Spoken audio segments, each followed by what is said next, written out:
Assalamu alaikum, my dear friends and fellows. How are you? I welcome you here on my training channel. My name is Abdul Khalik. My dear friends and fellows, look, communication matters a lot, and maybe communication matters everything. There are verbal communications and there are non-verbal communications as well. Verbal communication, obviously, the words have specific meaning. But as for the non-verbal communication is concerned, which is more delicate and somewhat difficult to interpret it as well, but there are people who can very clearly and comfortably interpret the body language, the communication of the body language, the communication of the body gesture. So I think that we need to, because the things are evolving here in this world, because the people are trying to understand the things, the people are trying to, the experts are trying to decipher whatever is happening, whatever the rest of the people are doing. So for that reason and purpose, I think that it is really important that we are better able to understand what is meant by the body language gestures, and there are plenty of gestures, and what is meant by each of the gestures, that is, I think, we need to understand. And this has been made a topic of our today's discussion. There are 10 body gestures we have pointed out, which are relatively common, and then we are trying to understand what is meant by each of these 10, what is meant by each of these 10 body gestures, body language.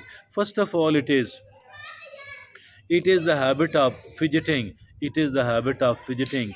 What is fidgeting? The people are seen doing this thing, this like thing, and that is, they are trying to provide an exercise to the joints of their fingers. Maybe that this is the fidgeting, and it is actually a coping mechanism during stress. It's advisable to curb fidgeting. To curb it is advisable to curb fidgeting, and the twirling of hair and the touching of the ring, tapping the fingers and fingers or feet, and tapping the fingers of the feet. It is advisable to curb all of these things, fidgeting, twirling hair, touching fingers, tapping feet, or tapping feet.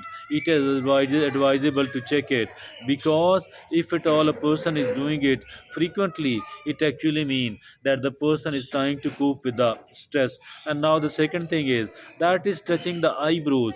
Some of the people, they keep touching their eyebrows.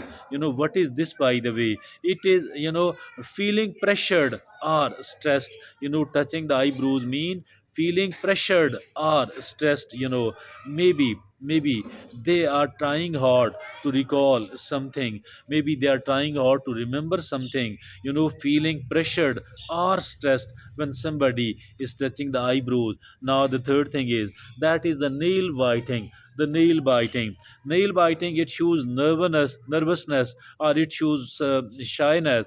The nervousness or shyness is visible to others. It might provide stress relief, inadvertently reveal the emotions of that particular person, because unintentionally we are revealing our intention, our emotions, the emotions of nervousness and the emotions of shyness. This become very visible, and I think this also should be curbed. And now the fourth thing, that is, pay attention to the posture, how somebody is sitting, how somebody is standing. If at all the people, someone else is slouching, the way you sit or stand shows how confidently you feel.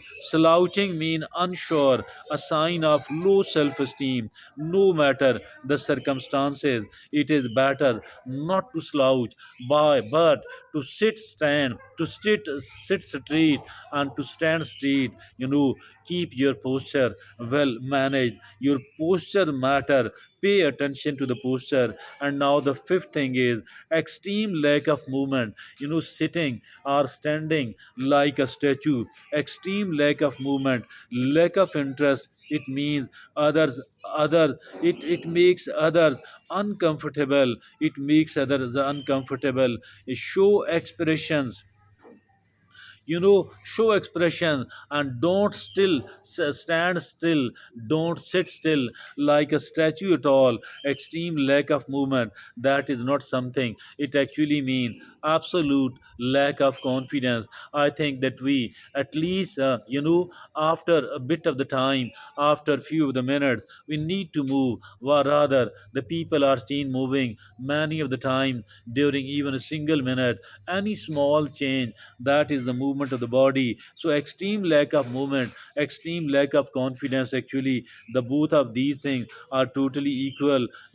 Now the sixth is rolling the eyes, rolling the eyes constantly. It shows lack of interest, it shows boredom, or it shows annoyance as well. It is offensive actually, and it is off putting as well. It is offensive and it is off putting as well. So I think it should not be done. Now the seventh thing is forgetting to smile. Some of the people, they will never smile. It shows the lack of confidence, it shows the lack of approachability. While smiling after the intervals, it does mean that the person is having enough amount of confidence, that the person is having enough amount of approachability. Forcing a smile, if at all the smile is not a natural one, now forcing a smile means insincere and less trustworthy. If at all somebody is trying to put on the face an artificial smile, it means the person is not sincere, that the person is not trustworthy as well. So I think if at all we are seen smiling, it means that we are confident, it means that we are approachable as well. Now the eighth item, the eighth cue of the body language is the eye contact. The eye contact matters a lot. Some of the people are seen having too little of the eye contact. This is lack of the confidence. If at all there is a too much of the eye contact, means staring somebody, it actually means that you are trying to embarrass someone else. So it must be avoided as well. Lack of confidence, or lack of, or a disinterest, the eye contact, the lack of eye contact mean lack of confidence, or or a kind of disinterest, making you seem untrustworthy. So I think that a very reasonable amount of eye contact is a good one, it is a necessary one, and it should be somehow managed. Now the ninth thing is rubbing the neck. Some of the people are seen doing this thing. It actually, it's a stress relief habit. This habit is actually meant for the stress relief. Try to minimize this section, because it is showing the anxiety and the discomfort to others. It is showing the anxiety and the discomfort to others. So we need to avoid the rubbing of the neck. And now the tenth and the last is, that is direction of the eyes while talking. Direction of the eyes while talking. Liars do this to fabricate.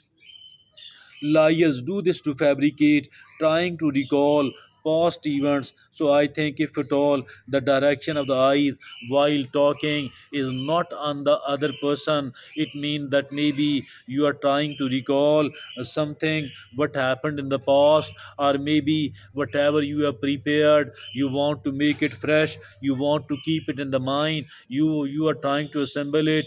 So I think that the direction of the eyes while talking matters. Instead of looking, if you are talking to somebody but we are looking on the other side, it is not fair, it is not good at all, it should be avoided. If at all we are talking to somebody, we need to look upon them, for a second or two, and then for another few seconds it is okay not to look upon them. So dear friends and fellows, let's have a very very quick revision of these 10 simple ways to read people's body language. 10 simple ways to read people's body language. The first is the habit of fidgeting. The fidgeting and the twirling of the hair, and especially the ladies, the touching of the rings and the tapping of the fingers or the feet, that is not good at all. The second is, touching the eyebrows. It is not good. It shows that the person is pressured or stressed. And the third is the nail biting. It shows the nervousness and the shyness. And the fourth is pay attention to posture, how somebody is sitting, how somebody is standing. pay attention to posture. And the fifth is extreme lack of movement, sitting like a statue. Again, it is not good at all. It shows the lack of it shows the extreme lack of confidence. And now the sixth is rolling the eyes, looking eyeballs there, not good at all. Rolling the ears, lack of interest and boredom or annoyance, lack of interest, boredom or annoyance. It means then forgetting to smile off and on. We need to smile. The eighth is the eye contact. Too little is not good. Too much, that is embarrassing. And now the ninth is rubbing the neck. Rubbing the neck is not good. Stress relief habit it is, but it should be avoided. Try to minimize this because it shows anxiety and discomfort to others.